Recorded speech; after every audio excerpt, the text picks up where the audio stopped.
Pasco County Libraries is proud to present our audio drama rendition of the Charles Dickens classic, A Christmas Carol. Please enjoy.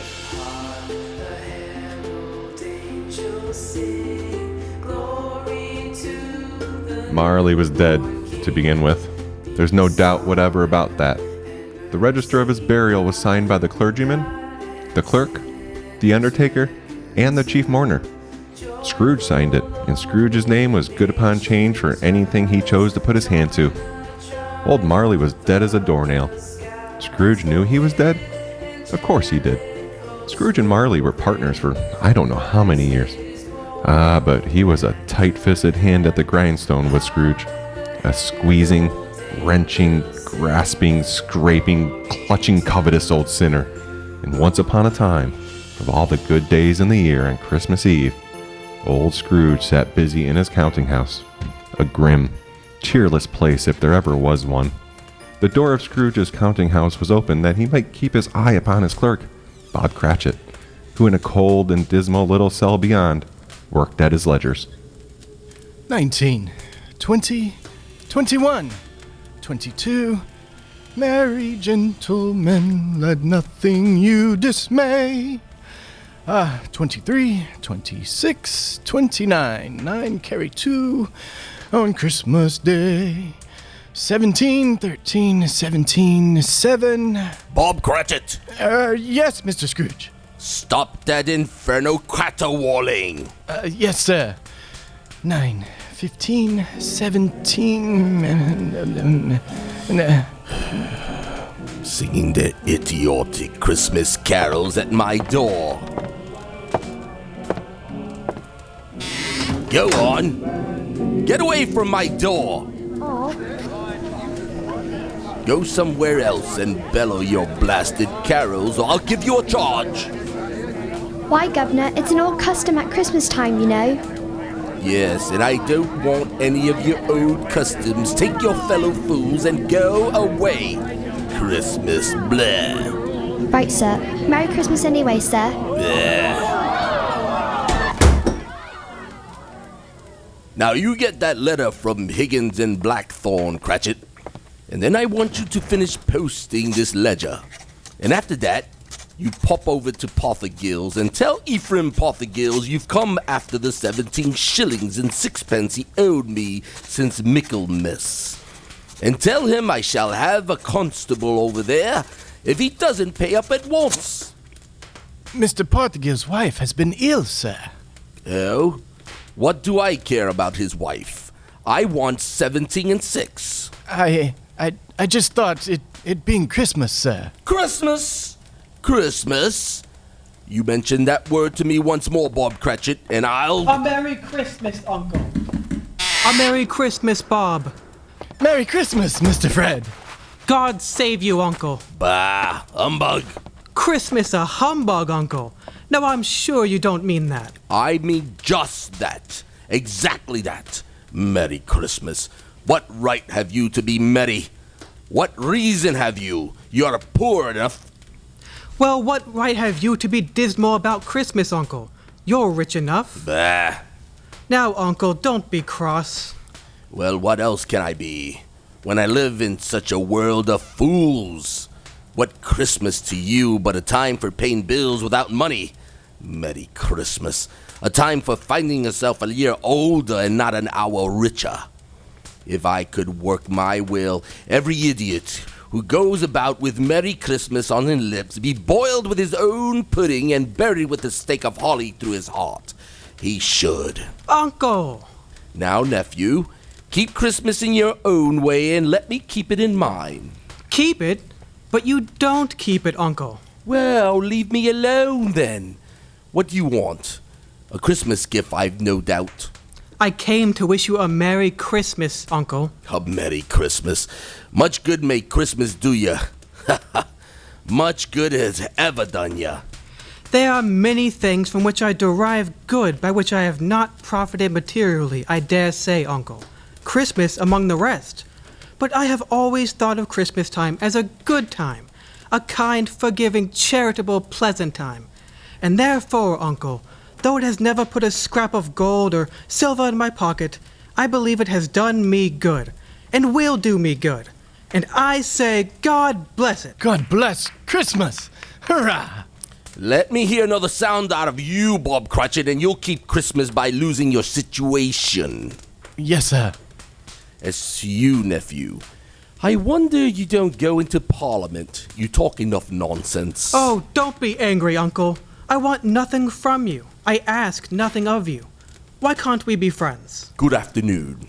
I'm sorry you feel that way. Well, I tried. A Merry Christmas to you, Uncle. Good afternoon. And a Happy New Year, too. Bah, humbug. And a Merry Christmas to you, Bob, and the Missus, and to Tiny Tim. Oh, thank you, Mr. Fred. Same to you, sir. Good day, sir. Good day, Bob. Nonsense. Twaddle. Flummery. Talking of Christmas and not 2 sixpence to jingle together in his own trousers pocket. Hey, you there! Bob Cratchit, come here. What are you doing there? I'm only putting a bit more coal in the fire, Mr. Scrooge. Seeing it's so cold in there, sir. You put that coal back in the scuttle. A fire? A fire indeed. I can tell you, if you use coal at that rate, you and I will be parting company, Bob Cratchit. You understand that? There are many a young fella like your situation, you know. I'm sorry, sir. My fingers were getting a little stiff with the cold. Then put on your mittens. There's someone at the door. Go on, see who it is. Yes, sir. Good afternoon, sir. Good afternoon. Is this the farm of Scrooge and Marley? Yes, ma'am. I should like to see the head of the farm, if I may. Oh, very good, ma'am. What is it? A lady to see you, Mr. Scrooge. Huh? Have I the pleasure of addressing Mr. Scrooge and Mr. Marley? Molly's been dead these 7 years tonight. I'm Scrooge. Well, now, Mr. Scrooge, at this season of the year, it's only fitting that we, who are more fortunate, should raise a fund to buy the poor some meat and drink in means of warmth. You may not believe it, sir, but many thousands are now in want of common necessities. And hundreds of thousands are in want of the simplest comforts. Are there no prisons? Well, there are plenty of prisons, sir. And the workhouses? They're still in operation, I trust. I wish I could say they are not, but they are, sir. The treadmill and the poor law are in full vigor then? Both very busy, sir. Ah, I'm glad to hear it. I was afraid from what you said at first that something had occurred to stop them in their useful course. No, sir.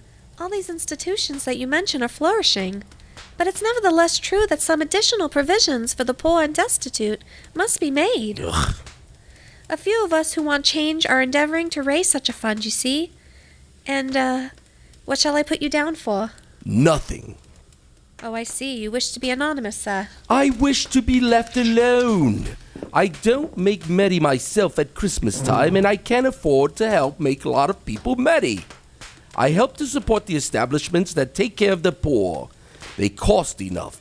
Let those who are badly off go there. Many can't go there, sir, and many would rather die. Then my advice is to them is to do so, and decrease the surplus population. Besides, I've only your word for it that it's all this is so. It's the truth, Mr. Scrooge. Well, so be it, then. It's not my business. It's enough for a man to understand his own business and not to interfere with other people's. Mine occupies me constantly. Good afternoon. I quite understand, Mr. Scrooge. Good afternoon. Cratchit, show this lady out. Yes, sir. This way, ma'am, please. Ma'am, I couldn't help hearing. I should like to contribute tuppence. Cratchit. Yes, sir. It isn't much, but it's all I can afford. But there are others in worse situation than I. You're a generous fellow. I wish I might say the same of your employer. Cratchit. Yes, sir. Good afternoon, sir. Good afternoon. Cratchit. And Merry Christmas. Merry Christmas. Yes, sir. Close the door. Yes, sir.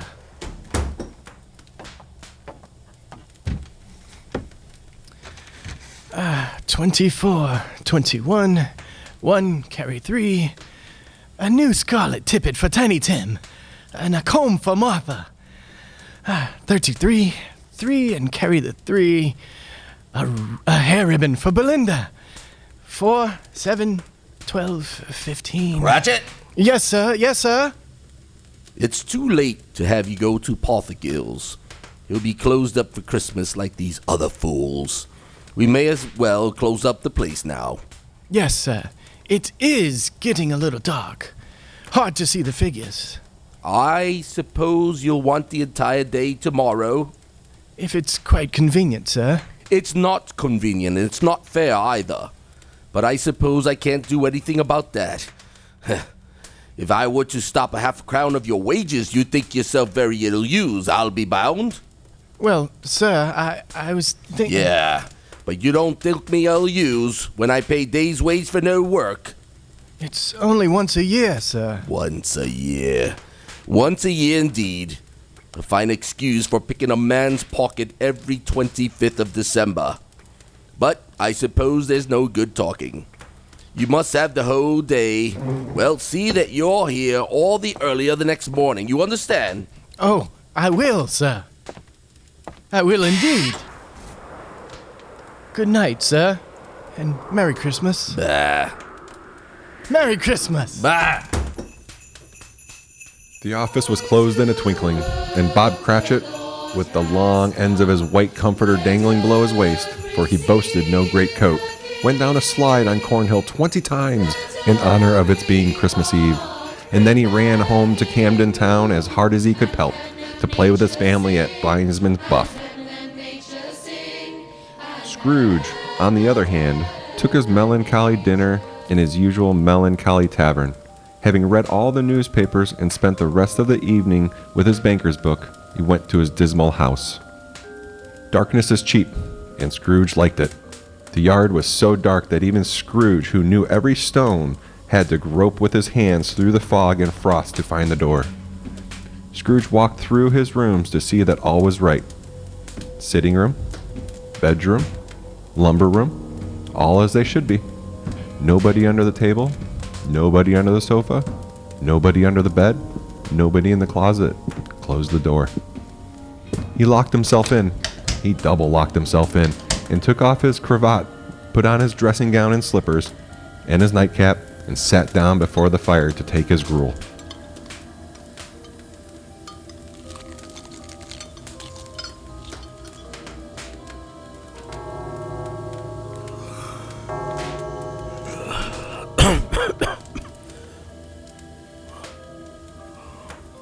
Marley? Marley? Marley! I could have sworn I saw... bung humbug. Marley's been dead these 7 years. Humbug! All humbug! What I need is a good night.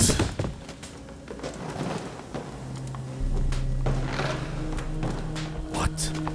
What's that? Someone's in the White Cellar. But the door's locked and double locked. Something's... It's coming. Something is coming closer. Outside my door. Bah! I won't believe it. It's humbug still. Ebenezer Scrooge!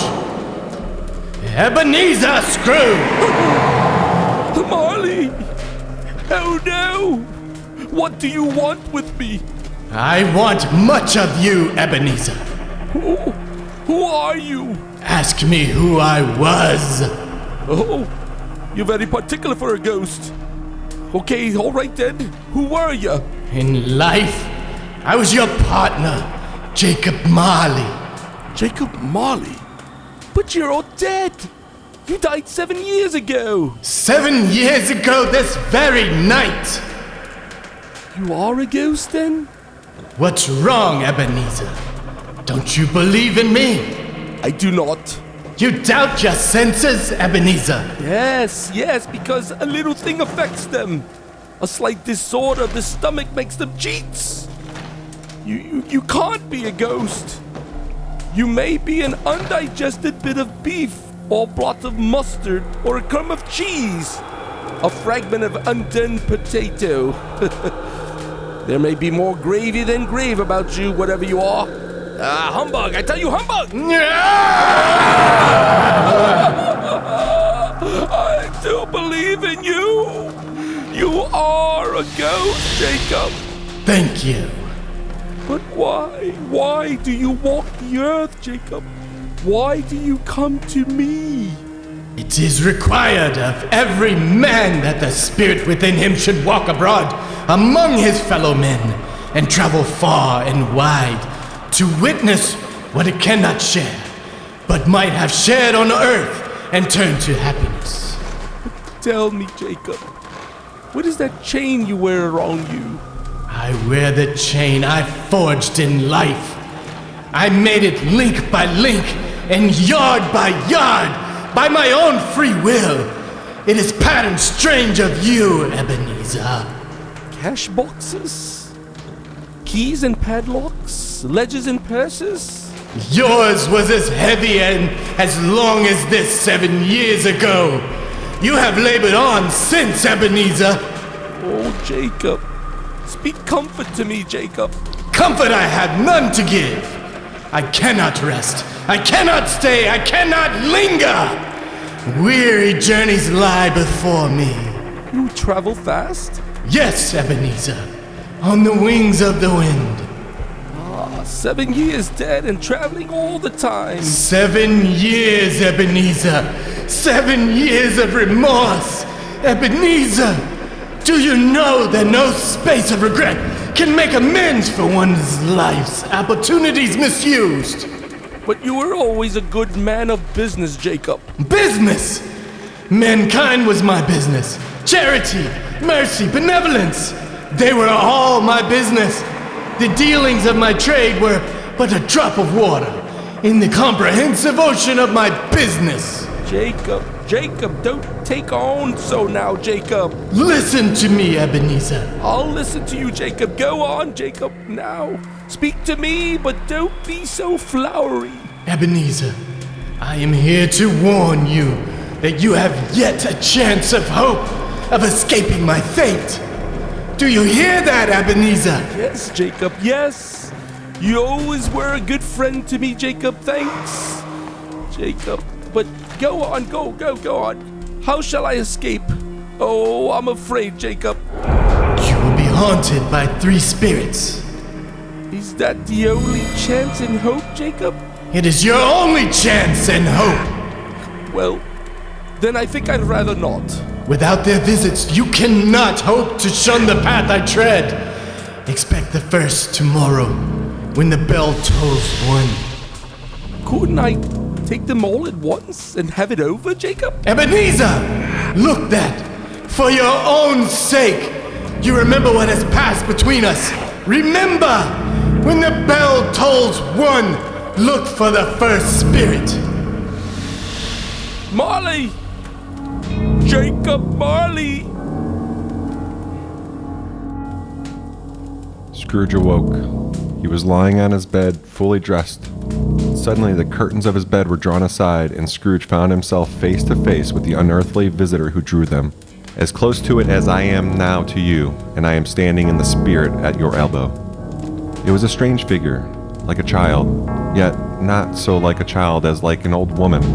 Its hair, which hung about its neck and down its back, was white as if with age. And yet the face had not a wrinkle in it, and the tenderest bloom was on the skin. The arms were long and muscular, the hands the same, as if its hold were of uncommon strength. Ebenezer Scrooge. Who's that? Ebenezer Scrooge, I have come for you. You? Are you the spirit, ma'am, whose coming was foretold me? I am that spirit. What are you? I am the ghost of Christmas past. Long past? No, your past.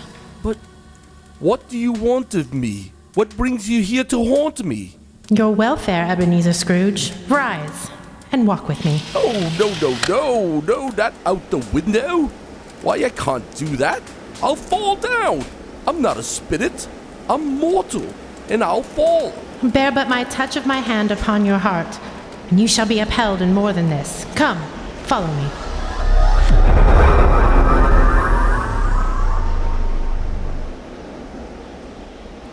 Where are we? What's become of the city? And there's snow upon the ground. Where are we? These are the shadows of the things that have been. You recognize this countryside? Oh, I know every inch of it. Every rock, every tree. And that bleak building over there? Ah, that building. Hey, I was a boy there. Yes, I went to school in that horrible place. Do you recollect this path? I could walk it blindfold. Strange you should have forgotten it so many years. Come, let us go closer. Look through the window into that cold, barren room. What do you see, Ebenezer Scrooge? I see a boy.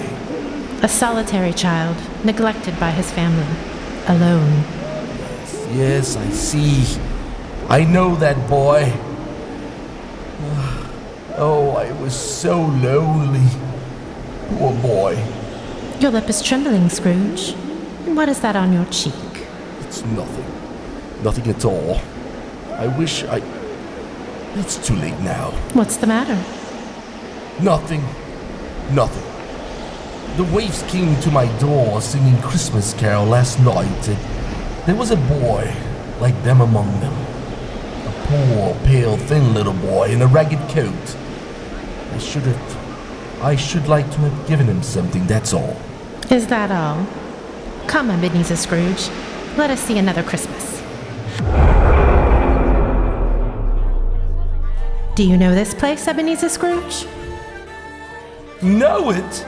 Know it! This is the counting house where I was apprenticed. Oh, it's my old master, bless his heart, old Fizzywig. My master alive again. And hosting one of his Christmas parties. Pick your partners. Listen to him. Corkscrew, thread the needle and back to your place. And there's Dick Wilkins. Poor Dick. Oh, dear, dear. Yes, and look, there's Mrs. Fizzywig herself, looking younger than any of them. And the tables, all loaded with roast and cider, mince pie and beer. Oh, what a jolly time we used to have. That carefree young man with the light heart and the gay smile? Do you recognize him? Yes. Yes, merciful heaven. How happy I was then. A small matter for old Fizzywig to make those silly folks so full of joy. Small matter? Small indeed. Isn't it? He has spent only a few pounds of your mortal money. Is that so much that he deserves praise? It's not that. It's not that, Spirit. Old Fizzywig had the power to make us happy or unhappy, to make our service light or heavy. His power lies in words and looks and in things so tiny that it's impossible to count them up. The happiness he gives is quite as great as the cost of... What is the matter? Oh, nothing. Nothing at all, Spirit. Something, I think. No. Speak. Well, only it's just that I should like to be able to say a word or two to my clerk, Bob Cratchit, that's all. My time grows short, and we have yet another journey to make. Where now? Come!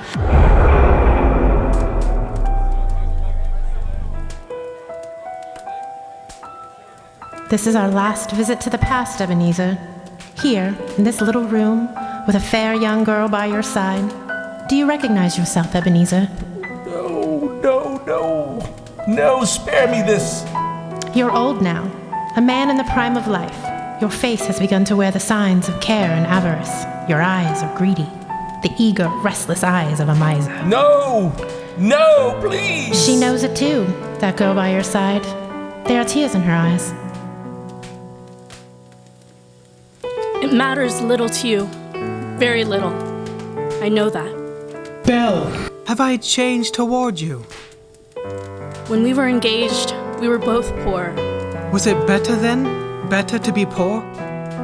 Better at least to be happy. You're changed. You were another man then. I was a boy. You blame me because I've grown wiser? Have I ever tried to break our engagement?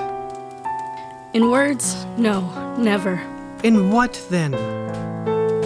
In a changed nature, in an altered spirit, in everything that made my love of any value in your sight.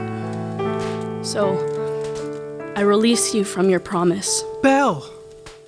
Oh, at first, it may cause you pain to lose me. A very brief pain, but soon it will be dim, like a half-remembered dream. An unprofitable dream, and you will be glad to be awake from such a dream. May you be happy in the life you have chosen, Ebenezer, for the love of whom you once loved. That's enough. Show me no more. Take me home. These were the shadows of the things that have been, that they are what they are. Do not blame me. No. No more. No more. One shadow more. Come.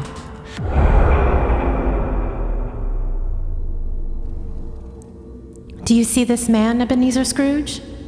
This man might have been you. And the woman beside him, your wife. And that girl might have been your daughter, Ebenezer Scrooge. She might have called you father. She might have been a springtime in the haggard winter of your life. Spirit, let me go. Show me no more. Listen now while they speak, Ebenezer.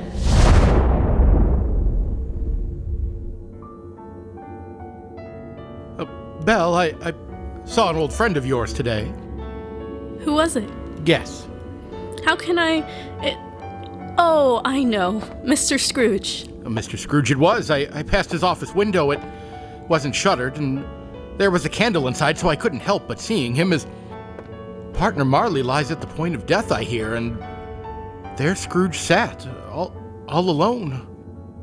Quite alone in the world, I do believe. Spirit, I can't bear it anymore. Leave me. Haunt me no more. Take me back. Take me back. On the stroke of one, Scrooge awakened suddenly and sat bolt upright in his own bed. He remembered the words of Marley's ghost and wondered from which direction the second specter would appear. At that moment, nothing between a baby and a rhinoceros would have astonished him very much. Now, being prepared for almost anything, he was not by any means prepared for nothing, and consequently, when no shape appeared, he was taken with a violent fit of trembling. 5 minutes. 10 minutes. A quarter of an hour went by, yet nothing came. Then, as he sat in his bed, he became aware gradually of a great blaze of ruddy light, which seemed to shine upon him from the adjoining room. He got up softly and shuffled his slippers to the door. It was his own sitting room, no doubt about that, but it had undergone a surprising transformation. The walls and ceiling were so hung with living green that it looked a perfect grove, from every part of which bright, gleaming berries glistened, and such a mighty blaze went roaming up the chimney as had never been known in Scrooge's time, or for many and many a winter season gone. Heaped up on the floor to form a kind of throne were turkeys, geese, game, poultry, great joints of meat, sucking pigs, long wreaths of sausages, mince pies, plum puddings, barrels of oysters, red-hot chestnuts, and seething bowls of punch that made the chamber dim with their delicious steam. In easy state upon this couch, there sat a jolly giant, glorious to see, who bore a glowing torch, in shape not unlike Plenty's horn, and held it up, high up, to shed its light on Scrooge as he came peeping around the door. Come in, Ebenezer Scrooge, and know me better, man. Who? I am the ghost of Christmas present. Look upon me. You've never seen the like of me before. You're different from the other spirits. You're tall, almost a giant. And that torch you carry. Its light pours into the homes of rich and poor alike. Spirit, take me where you will. Last time I went against my will and learned a lesson which is working now. If you have anything to teach me, let me profit by it. Well then, touch my robe, Ebenezer Scrooge. Touch my robe.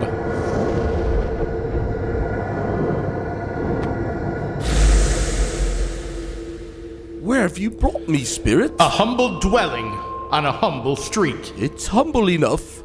Yet there is happiness here. Who are those people? Who's that woman and the children? Well, these are the family of your clerk, Bob Cratchit. His wife, dressed in a twice-turned gown, but brave in ribbons, laying the table for their Christmas dinner. And there assisting her is her daughter, Belinda. And the young man with the fork and the stuffing, that's Master Peter Cratchit. And the two little Cratchits. Listen, Scrooge. Here's Martha, Mother. Martha. Martha. Why, bless your heart alive, Martha, my dear. Merry Christmas to you. Merry Christmas, Mother. Merry Christmas. How late you are, my dear. Oh, we had a deal of work to finish up last night, and we had to clear away this morning. Well, never mind, so long as you're here now. Sit you down before the fire and have a warm, Lord bless you. Where's Father? He's been to church with Tiny Tim. They'll be along directly. How is Tiny Tim, Mother? Any better at all? Sometimes I think he is, and sometimes I think, oh dear God, if anything should happen to Tiny Tim. Mother, you mustn't even think of such a thing. Here they are. There's Tiny Tim. Merry Christmas, everybody. Martha, welcome, my dear. Merry Christmas, Father. And Tim. Merry Christmas, Martha. Oh, Tim, you darling. Oh, Father, I'm so glad to be home. And we're so glad to have you, Martha. And how did little Tim behave in church, Bob? Oh, as good as gold and better. I like church, Mother. Oh, they sang the nicest songs. I hope people saw me there. Saw you there? And why, Tim? Well, don't you see, because I'm lame, and if they saw my crutch, it might be pleasant for them to remember on Christmas who it was made lame beggars walk and blind men see. Oh, bless you, my son. Are you ready to eat, Mother? Come on, let's eat. Yes, children, we're all ready. Come, take your places now. And Bob, wait your turn. There's plenty. Stuffing and dressing and plum pudding for all of you. Martha, you take care of Tiny Tim. Yes, Mother. You see that he eats plenty. He must get tall and well. Now sit down. Sit down, everyone. Ah, now, my dears. Shall we say grace? Tell me if Tiny Tim will live. I see a vacant seat in the poor chimney corner, and a crutch without an owner carefully preserved. Oh, no, kind spirit. Say he'll be spared. Say he'll live. If these shadows remain unaltered by the future, Ebenezer, the child will die. Amen.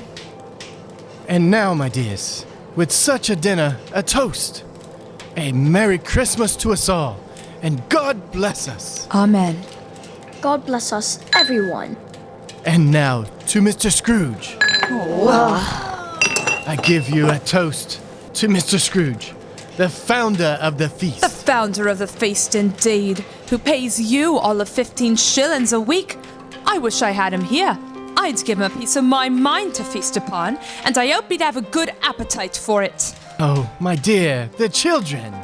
Christmas Day. Well, it should be Christmas Day, I'm sure, on which one drinks the health of such an odious, stingy, unfeeling man as Mr. Scrooge. You know he is, Bob. Nobody knows it better than you. Poor fellow. My dear, Christmas Day. I'll drink his health for your sake, and the day's, not for his.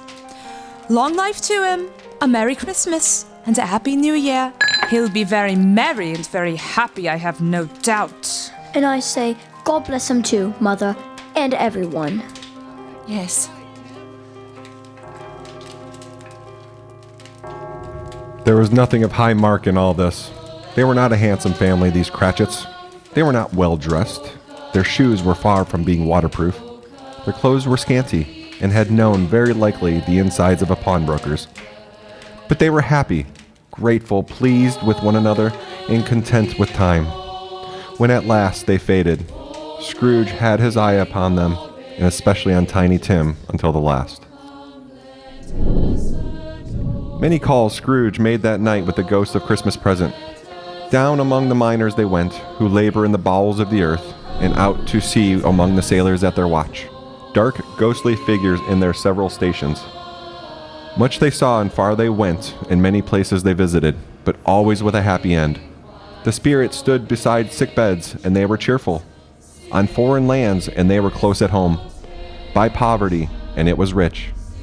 In almshouse, hospital, and jail, where vain men in his little brief authority had not made fast the door, and barred the spirit out. The spirit left his blessing.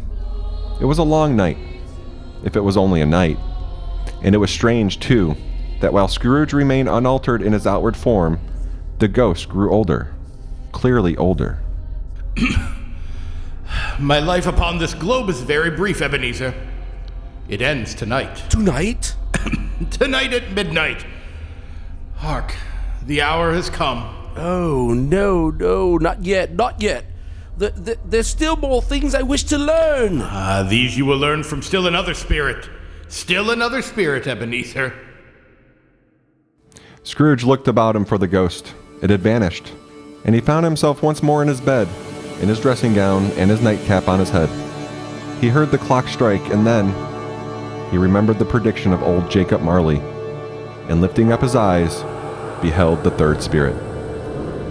A solemn phantom, shrouded in black, draped and hooded, coming towards him, slowly and silently, like a mist along the ground. I know you. You are the ghost of Christmas yet to come. You'll show me the shadows of things that have not happened but will happen in time before us. Answer me, spirit, ghost of the future. I fear you more than any specter I've seen. Yet I know your purpose is to do me good, and as I hope to live to be another man from what I was, lead on. The night's waning fast, and time's precious.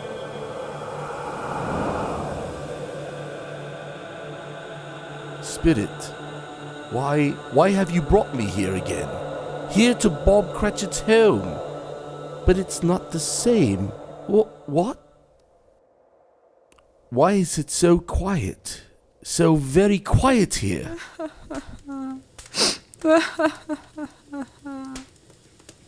Mother, please. Oh, my son. My little son, Tiny Tim. I loved him so. Oh, Mother dear, you mustn't. It's almost time for Father to be home. Don't let him see you crying. Yes, Martha. He's late tonight.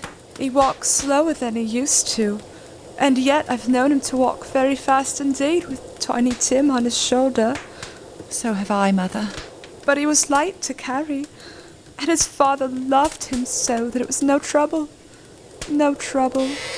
Bob. Good evening, my dear. You're late, Bob. Yes, I'm sorry, my dear. I went to the churchyard today. I wish you could have gone with me.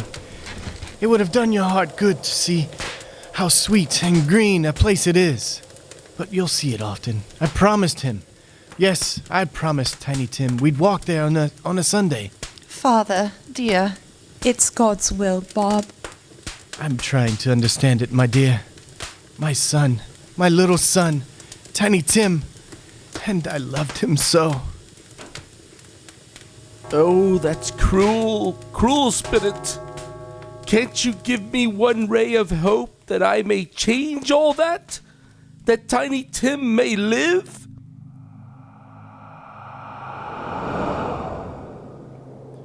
Where are you taking me now? Here? On a common street, spirit? What is there for me to learn here? Who are those women? I don't know much about it either way. I only know he's dead. When did he die? Last night, I believe. It's likely to be a very cheap funeral. For upon my life, I don't know anybody to go to it. Suppose we make up a party and volunteer? I don't mind if lunch is provided. Come to think of it, I'll bet I was his best friend. What? We used to nod to each other when we met in the street. Spirit, help me. Who is this man that died? Is there no one to mourn the poor creature? No one to follow him to the grave? Perhaps they'll give him a green grave at least, like poor Tiny Tim, perhaps. Spirit, where are we now? Merciful heaven, a churchyard, overrun by grass and weeds, choked with too much burying. Desolate, lonely, crumbling gravestone, Spirit. Before I draw near to that gravestone, answer me one question. Are these the shadows of things that will be? Or are they shadows of things that may be only? Huh? Will you not speak to me, Spirit? What is that grave to which you point? Oh, now I see it. Aha! There's writing on the stone. The name on the gravestone is... Ebenezer Scrooge! Ebenezer Scrooge! Oh no! No, Spirit, no! Hear me! I am not the man I was. Why show me this if I am past all hope? Tell me that I can change these dreadful shadows you've shown me by an altered life. I'll honor Christmas in my heart. I'll try to keep it all year. I'll live in the past, the present, and the future. And I'll not shut out the lessons they'll teach me. Tell me, Spirit, oh, go on, tell me. Tell me that I can sponge away the writing on that stone, Spirit. I beg you, Spirit, I beg you. Spirit, I promise on my knees. I promise. Why? What's this? It's my own drape. Oh, I'm home, in my own bed, in my own room. Oh, the sun is shining and it's clear. It's bright, no fog. What a beautiful day. Oh, glorious, glorious. Hey, boy. Oh, boy. Yes, sir? What's today? What's that, sir? What day is it, my fine fellow? Today? Why, it's Christmas Day. Ha, ha, ha! Christmas Day! Then I haven't missed it. The spirits have done it all in one night. All in one night. Heaven be praised. How's that, sir? Listen, lad. You know where the poultry is in the next street? I should say I do. Intelligent boy. A remarkable boy. Tell me, do you know if they sold that prize turkey that was hanging in the window? The one as big as me? What a delightful boy. It's a pleasure to talk to you. Yes, my buck. I take it there now, sir. That's wonderful. Go down, will ya, and tell them to send it to Bob Cratchit and his family on Broad Street. Mind you, they're not to know who paid for it. Go alone, hurry, my lad. Here, wait a minute. Here's £50 for your trouble. Yes, sir, and a Merry Christmas, sir. Ha ha, and a Merry Christmas to you, oh my boy. I don't know what to do. I'm as light as a feather, as happy as an angel. I'm as merry as a schoolboy. Ha ha! Merry Christmas! Merry Christmas to everybody, and a Happy New Year to all the world. Woo-hoo! Yeah!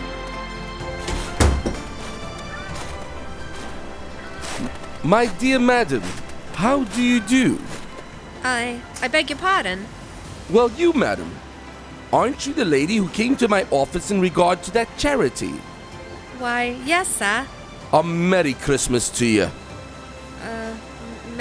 Merry Christmas, sir. Allow me to ask your pardon, ma'am. And will you have the goodness to accept? I prefer to whisper this. What? But Lord bless me, my dear Mr. Scrooge. Are you quite serious? If you please. Now, not a farthing less. A great many back payments are included in it, I assure you. Will you do me that favor? Well, my dear sir, I don't know what to say to such generosity. Now, don't say anything, please. Come and see me. Will you? Will you come and see me? I will. I will indeed. Thank ye. I am much obliged to you. I thank you 50 times. Bless you. Merry Christmas.